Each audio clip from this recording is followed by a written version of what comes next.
Well, hello, my lovely lilies. Tonight, I bring you 8 creepypasta stories among the most terrifying the internet has to offer. And with the creepypasta icons like Slender Man, Candle Cove, or Robert the Doll, you know these ones will be truly terrifying. The internet swoons over these tales. From urban legends to campfire stories, these short horror stories will satisfy your need for a dose of scary. But be careful, they're bound to send you cowering beneath your sheets. Without further ado, close the blinds, dim those lights, cuddle under your favorite blanket, and let's begin.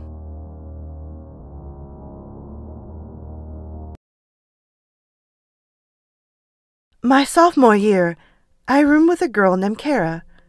She was a jazz vocalist, but her main interest was opera. We had a small room on the 6th floor of a dormitory called Jupiter Hall.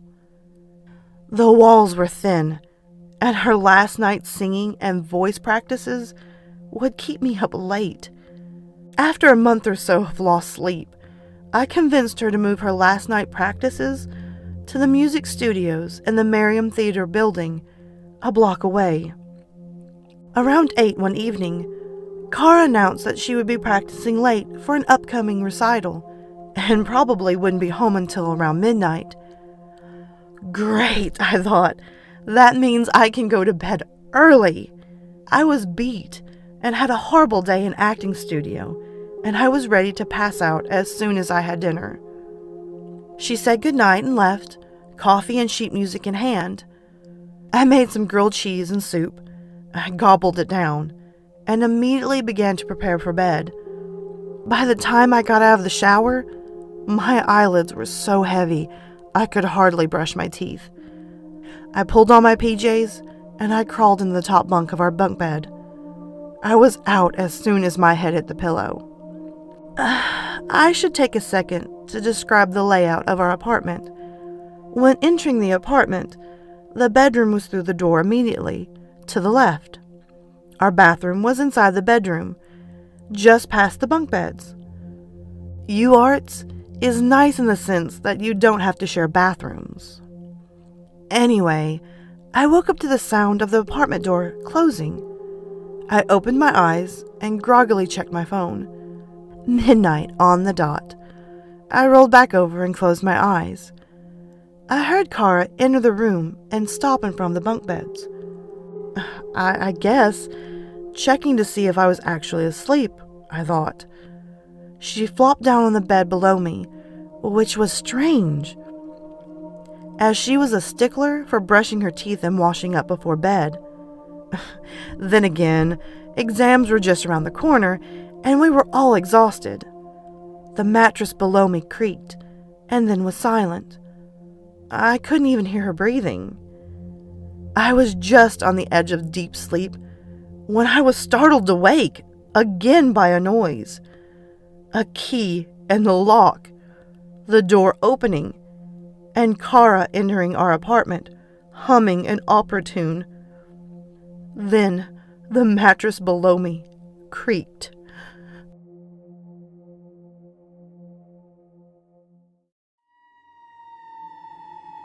In the late 40s of the last century, after a decade of private research involving experiments with binaural beat brainwave frequencies, extrasensory cognition, and rare extracts of a South American vine, Dr. Tomas Rosnier perfected a technique whereby one could actually intrude into the psyche and see another's thoughts.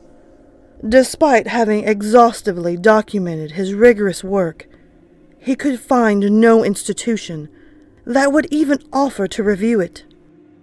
Forced to sell his invention, he found by word of mouth, among those through whom he procured narcotics, a prospective buyer. The bête noire of an old New York family, Mr. John M. Dunn, a voyeuristic connoisseur of the supernatural and the obscene, who had squandered his idle youth in the great libraries of Paris, those catacombs of departed authors, rummaging among their hoards of dusty and obsolete works, a literary ghoul who disturbed with profane fingers the carnal houses of decayed philosophies. He readily agreed to the doctor's asking price without haggling, delighted at the prospect of exploring such a bizarre novelty. Once adept at the operation of the apparatus, Dunn paid Dr. Rosnier off, and under an assumed name rented a shabby house within view of Sing Sing prison. In the timeless night, while the convicts fitfully slept, with the aid of a set of stolen blueprints and his new mind-reading device, he raided their memories cell by cell, at liberty to savor the forbidden thrill of thefts, molestation, moonlit homicides, in secret, without remorse or consequence. Within a month, the prisoners, telling each other about the nightmares from which they had begun to abruptly awaken, discovered they shared striking similarities. First, possessions of alligators and tortoises filled through a swamp crowded with faceless people and shrieking orchids.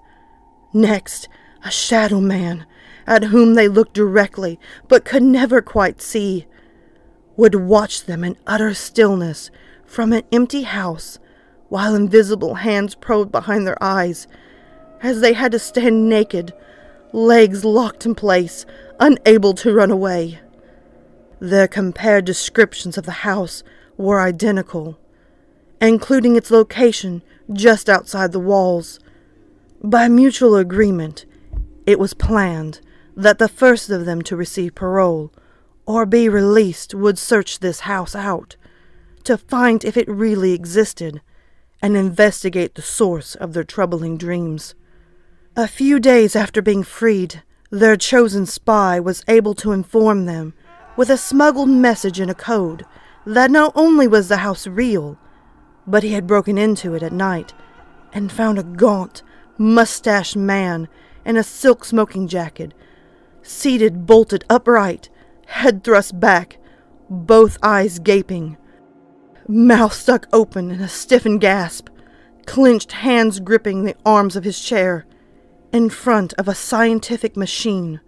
A handwritten journal on the desk told the whole story of his adventures, prying unconstrained through their psyches, plundering their haunted memories of criminal after criminal, seeking after more shameful and audacious experiences, until finally he wrote, on July 7th, of his overwhelming desire to witness telepathically the next execution in the prison's notorious electric chair.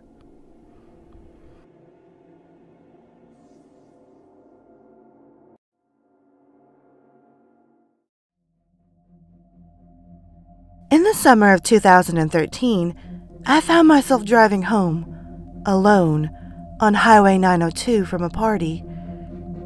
It was almost midnight, and needless to say, it was pitch black. As was usual at night, I was on edge. I had the radio off, and I could hear nothing but the muffled roar of tires on pavement and the dull hum of the engine. I stole a glance in the middle of the rearview mirror and saw nothing but darkness through the back window. I know that I looked backward and saw nothing. I'm sure of it. Just the seemingly endless blackness of the night. I remember it so clearly because not 10 seconds later, a car passed me to the left, headlights on. I had one of those sudden adrenaline rushes, like when you think you see a person outside of your bedroom window, when it's just a tree, or when you start to wake at night with the feeling of falling. 10 seconds earlier, nothing had been behind me. Suddenly a car? I drove the rest of the way home, shivering and knowing something was off. The next morning, I found 2 sets of scratches near the back of my van. One was on the left rear, and one was on the right. The car was pretty old. It could have been there for months. But that was the first time that I distinctly remember seeing them. In hindsight, there are 2 possibilities for what happened that night. Possibility 1, by some glitch in reality, or something paranormal, this other car had somehow appeared behind me within 10 seconds of me checking my mirror, like some weird ghost crap or something. However, the second option is what makes my blood run cold whenever I consider it. It didn't even occur to me until months after the fact, but it makes me dread driving alone at night even more. Possibility number 2. The car was normal. It had approached me from the rear and passed me to my left. However, something large and wide and as black as the night had been clinging to the rear of my car, obscuring my view through windows and leaving deep scratches on the sides. And I had inadvertently driven it home with me.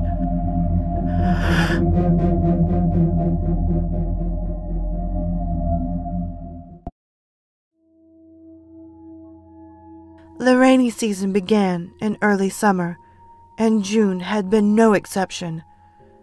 It did not surprise the man when he discovered rainwater dripping from his dining room ceiling. Shrugging it off, he placed a tall pot beneath the leak and expected it to stop on its own. However, it continued to rain, and before he knew it, the pot would threaten to overflow. He had to dump the water out first thing in the morning, and straight after he returned home from work. Eventually, he began to notice water damage at the source of the leak. The white ceiling had discolored, turning a dull shade of brown. He checked the weather and realized that it would continue to rain sporadically over the next 10 days. The man was worried about the ceiling mildewing and becoming an expensive repair, so he called a local handyman. Unfortunately, the man could not sign to have the repairs done. Only his landlord could.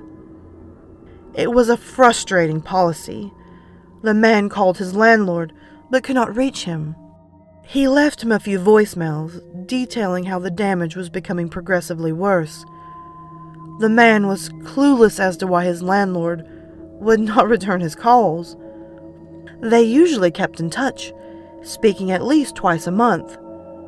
Finally, he reasoned that he would not be held accountable for any damages sustained.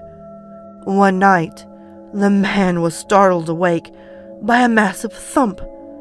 He quickly turned on his bedside lamp, and just vaguely he could see an overturned table and a large shape laying across it.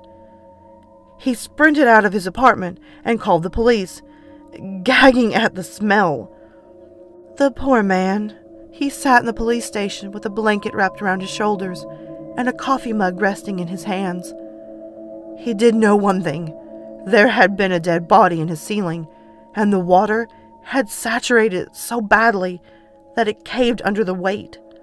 So far, the body was unidentifiable due to the rainwater and was being sent for an autopsy.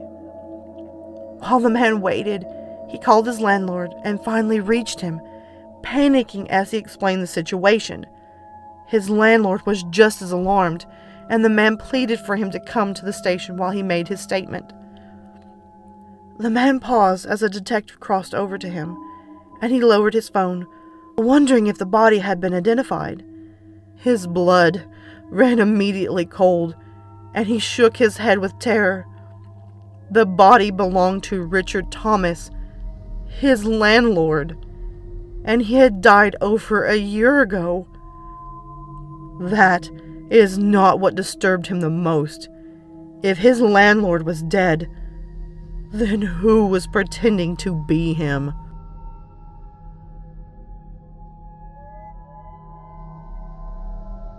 I sat on the bus on the way to school, listening to my music and paying little to no attention to the other students. At one of the stops, my mind snapped back to reality. I looked towards a small house. Tommy's house, I thought. A hand slipped through the drapes of the window and waved the bus driver to move on. He's sick, I thought, paying no large amount of attention to the situation. The day flew by. I watched the local news channel after school, and what I heard paralyzed me. Tommy's entire family was murdered that day by an unknown suspect. After hearing this news, I moved back up to my room and quietly fell asleep. The next day, I sat on the bus. We drove past Tommy's house, and the bus driver, unaware of Tommy's family's fate, stopped at his home. As I was about to get up and explain to her what had happened, something caught my eye. A pale hand slipped through the drapes of the window and waved the bus driver to move on. I sat on the bus, terrified.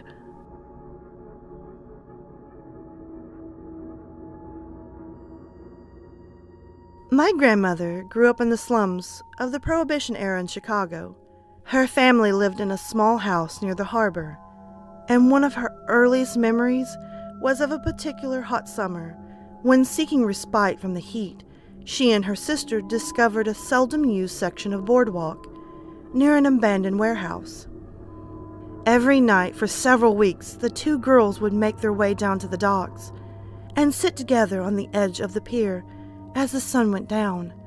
My grandmother vividly, and for a time fondly, recalled the feel of the seaweed between her toes as she and her sister dangled their feet into the murky water. It wasn't until years later that she returned to the pier and found that the warehouses had been demolished. Curious, she made an inquiry with the Department of Planning and Development. Apparently, the warehouse had been owned for a time by the mob, who was using it as a base of operation for a local prostitution racket.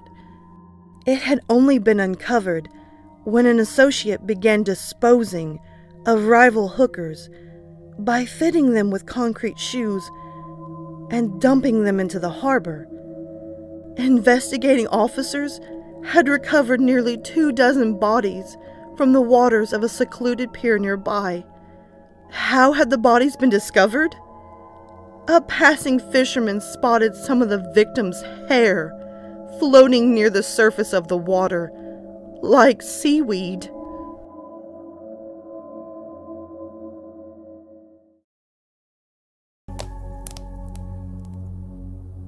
It all started on the 14th night of March, the night of my parents' 20th wedding anniversary.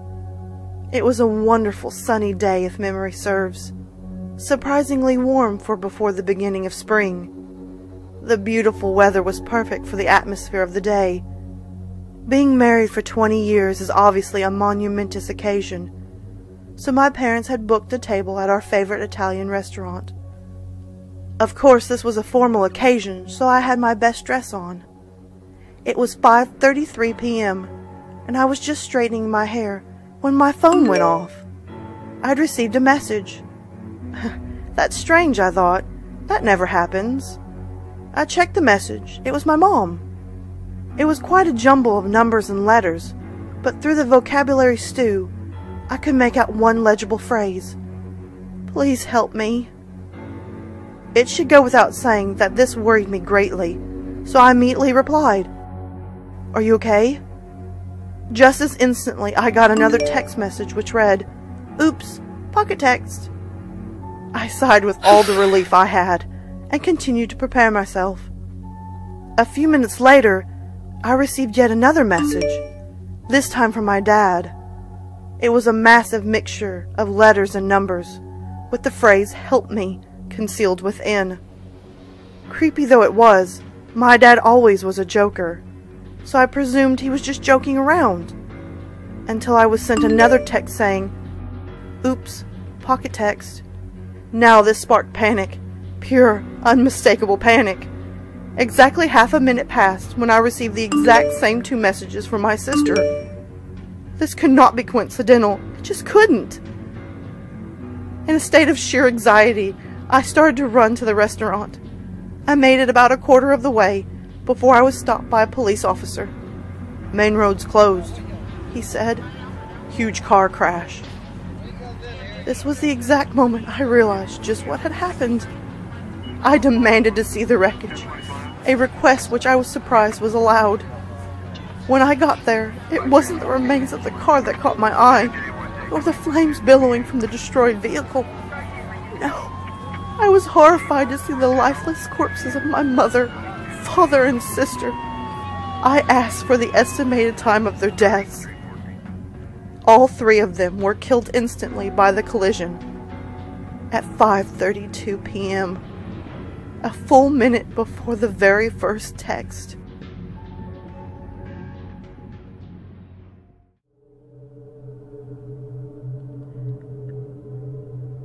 Growing up poor in the Deep South meant sharing a lot with my little brother, Ollie. Most often, we'd pass toys, clothes, and even skin conditions between us. Up until he was 6, we even shared a bed. Neither of us was happy about that. It was my 10th birthday when that changed. I got one present that year, and it was a bed of my own. Ollie was jealous right away, and I could understand why. He had to keep that half-broken down frame with the worn-out mattress. The one I'd gotten wasn't much better, but not being broken and worn was enough. Sleeping apart was a great feeling. It was freedom. No longer would I have to suffer the sudden and inexplicable kicks to the stomach. No longer would I wake up with Ollie's foot pressed into my neck like he had stepped on Dracula the night before. At least, that's what I thought.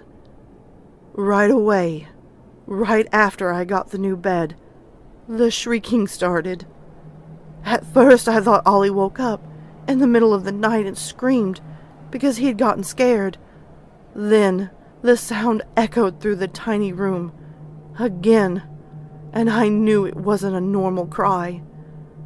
The room was always black as pitch. After sunset, the one window we had was pressed against a long leaf pine, and even the biggest, brightest moon casted no light inside. The shriek just about drove me crazy. Every night, probably at the same exact time, these sharp yelps would knock me right out of my dreams. It wasn't my mom or dad yelling either. I knew what that sounded like. Believe me. Most worrying of all was the fact I could never tell where it was coming from. It seemed completely random. One night, it would come from somewhere near the closet. The next, it'd shoot out from a corner of the ceiling. Any hope I had of having my own space would get dashed every time as Ollie would silently slip into the bed with me, shaking like crazy.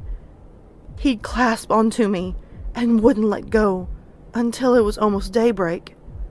Most times, I'd take his hand and tell him everything was going to be okay, that it'd be over by morning, but I was never really sure. Over time, the shrieks started changing. At first, it was only by small degrees, but eventually it took on the primal hooting sound of a primate calling out its fierce warning. I had to clasp the pillows to my ears just to keep from going deaf. Mom and Dad never believed me or Ollie. Basically because the thing, whatever it was, refused to make a peep when they were in the room. Apparently, they couldn't even hear it through the walls, even though it was darn sure loud enough.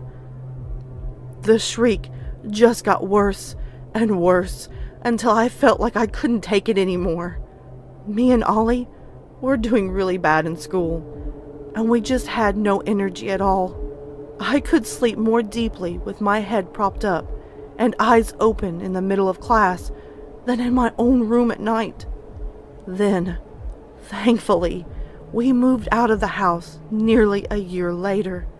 I had contemplated all sorts of things, even a child's clumsy concept of suicide, to get away from the horrific nightly noise. There was no problem at the next house. It was a nice, white, cookie-cutter home on a dead-end street, and I welcomed the normalcy. Once more, when we moved in there was bunk beds waiting for me and Ollie. No more broken beds, no more second bed I ended up having to share anyway. The only problem was deciding who would get the top bunk. I told Ollie I deserved it. After all, I had gotten a new bed way back, and he ruined it by climbing in every night. What? He shook his head. I never did that. I had always wondered why the noise stopped the second I was sharing my bed. Now, I have the answer.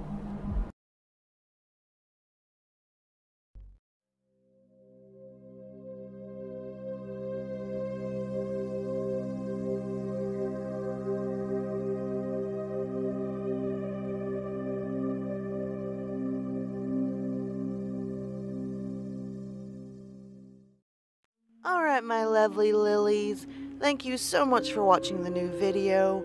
If you can, hit that subscribe and like button, comment below and tell me your thoughts. Also, don't forget to tap the little notification bell so you're always in the know on this channel. As well, guys, you can always find me on Twitter, Instagram, Snapchat, and always you can hit me up in my emails. Feel free to send me your stories, whether they're fiction or totally true. I'm always up for some great stories. And oh, by the way, until next time, sweet dreams.